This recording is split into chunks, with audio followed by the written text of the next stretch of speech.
ating tubig mga idol. May pagulong, luya, at saka sibuyas. Magsigang tayong sardinas, dalawa. Doy, lagay mo na isa, Doy. Sinigang na sardinas mga idol ang ating lulutuin. Inuna ko na rin yung matigas na parte ng pichay. Hintayin natin kumulo. Yan na sabaw to. Masarap to mga idol, sinigang na sardinas. Hindi sarap. Para masarap mga idol. At matabang yung ating sinigang. Lagyan na rin natin ng ating sinigang sa sampalok. Sardinas sinigang sa sampalok mga idol. Original. Oh, Coco Martin. Masarap ito mga idol. Sabi nung isang idol natin, daw yung content natin. Hindi to idol. Ito yung mga nangyari-yaring totoong buhay sa mga biyahe namin.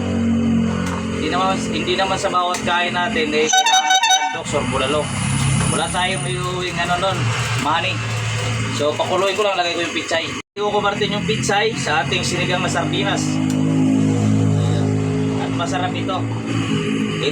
Binili ko to kanina habang nagbababa ng saging sa palengke. Sabi ko lagyan natin ng dalawang sardinas. Yung sardinas kasi matagal na namin i-stock dito para may sabaw. So bukas na tayo mamalingke. Okay naman ito at gabi naman. Para sa amin okay na to. Palike na lang kung okay rin sa inyo to mga diskarte namin sa biyahe. Ito ginagawa ko to para makatipid kami sa biyahe. Hindi naman tipid na tipid, sakto lang. Minsan naman umuulam tayo ng masarap. Sa yung ating sinigang na sardinas, maraming gulay. Goods na mga idol. Mga idol, magandang gabi sa inyong lahat. Sa mga bumabiyahe pa, ingat. Mayroon kaming saging dessert, tira kanina. Tapos may 4 kami na tuyo, pampalasa sa aming sinigang na dalawang sardinas sa pitsay. Nilagyan namin ng pagulong. Hindi ko alam kung anong tawag sa Tagalog. Tapos yung kanin natin. At bumili rin ako ng balot, dalawa kami dyan. Si Coco Martin, kumuha na. Unang higop sa ating sinigang. Thank you Lord. Maraming salamat. Shout out idol sa nagsabi na sa akin uwi daw itong mga content namin. Hayaan mo na idol kahit uwi ito. Ito kasi mga diskarte natin kung paano tayo makatipid sa biyahe.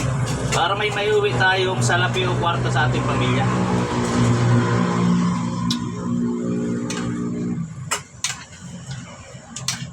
Di naman pwedeng umagat, tanghali, hapunan, umulang tayo ng lechon manok, or adobo, or ano dyan. Kaya dumiskarte ka. Importante may raos mo yung araw-araw. Marunong ka sa buhay mag-diskarte paano ka makaulam. Kahit na simple mo ulam, masarap, magpusog ka, makadigay ka. Yun lang, kain tayo.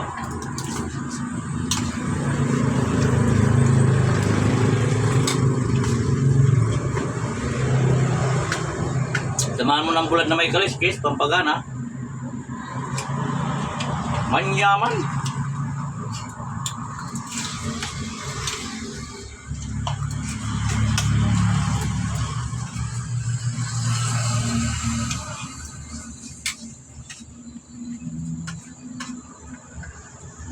Yun lang mga idol. Tuloy namin yung aming pagkain. May dessert pa kami nga na saging. Tapos balot. Pang himagas.